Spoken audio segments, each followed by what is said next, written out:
Bonjour. Aujourd'hui, je vais vous parler de Patrice Desbiens. Habituellement, à chaque année, je vais lire un auteur français, un auteur québécois et un auteur étranger. Ce serait mon auteur québécois, mais je triche un peu parce qu'il n'est pas québécois, il est franco-ontarien. Je me permets cette tricherie parce que il a déjà habité au Québec, il a déjà écrit au Québec et surtout il y a eu un impact important au Québec.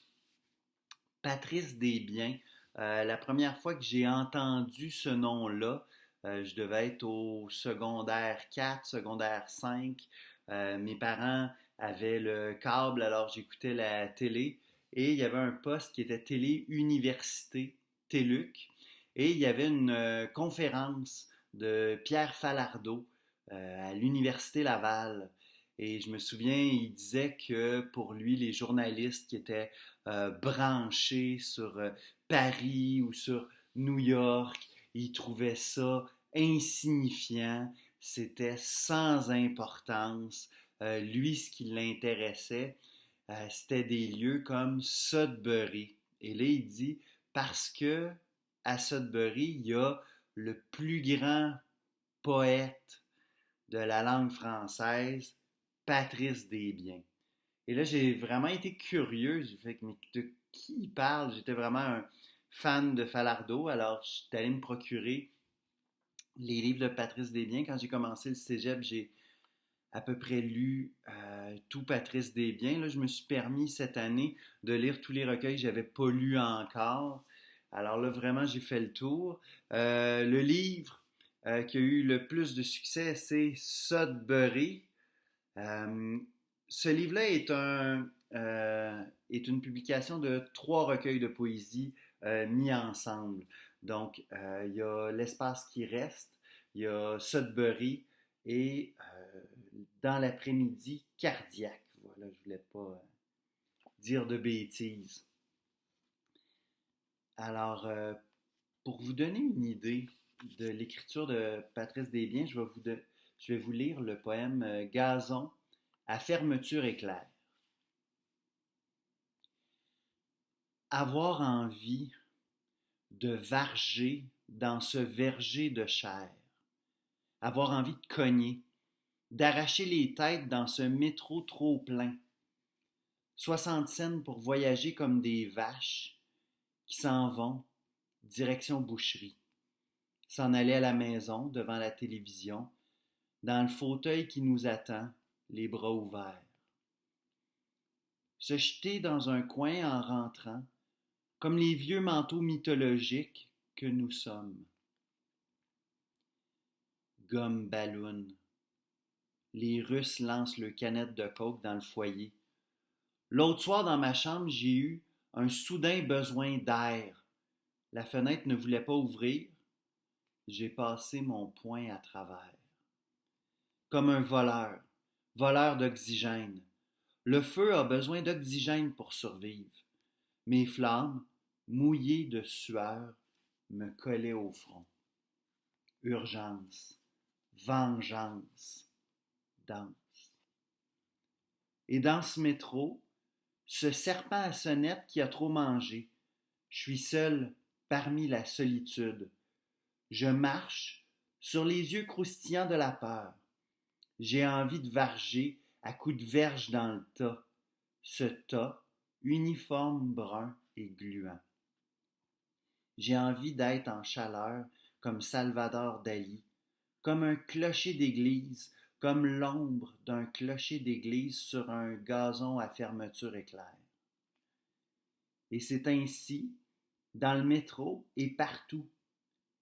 Je sais que ce train s'en va vers le sud, vers le lac, vers la flaque d'eau où sont noyés Laurel et Hardy. Et je ne peux m'empêcher de sourire et de bander, sachant que nous allons tous mourir de rire, ou pire, avec le sexe qui nous brille entre les jambes, comme une décoration dans un arbre de Noël.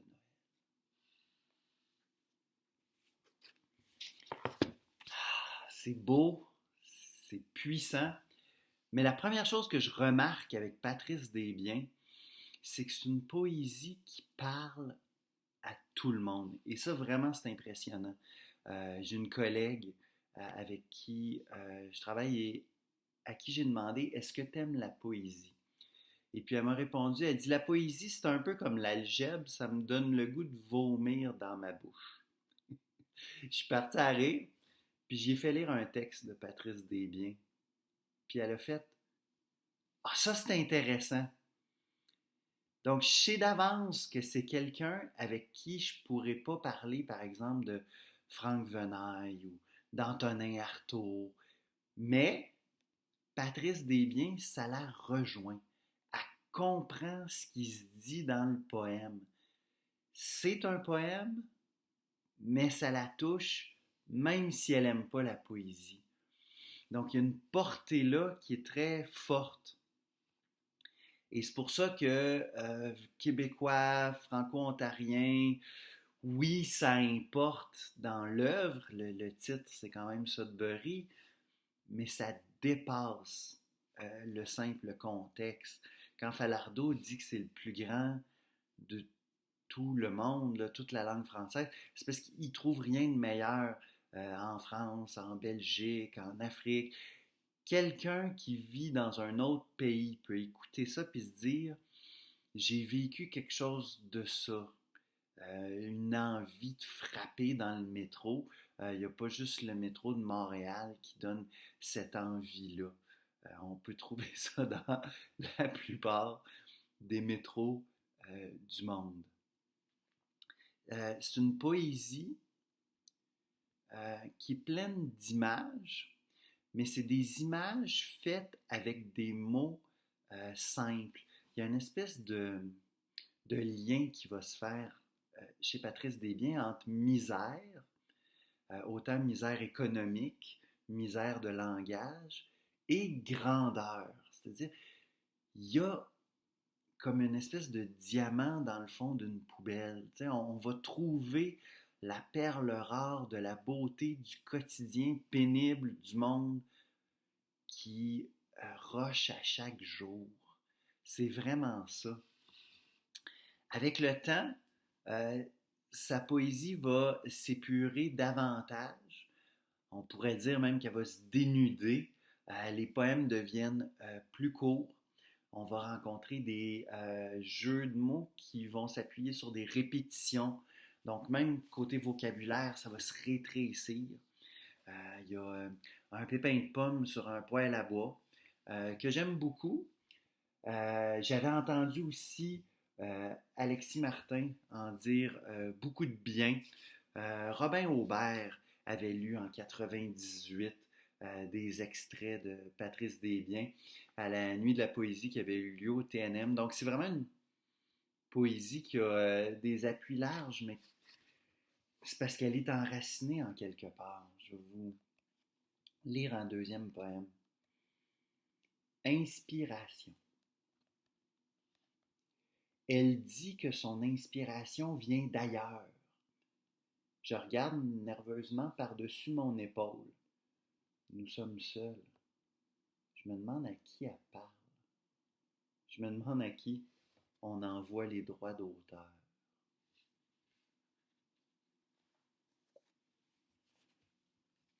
C'est court, mais c'est efficace.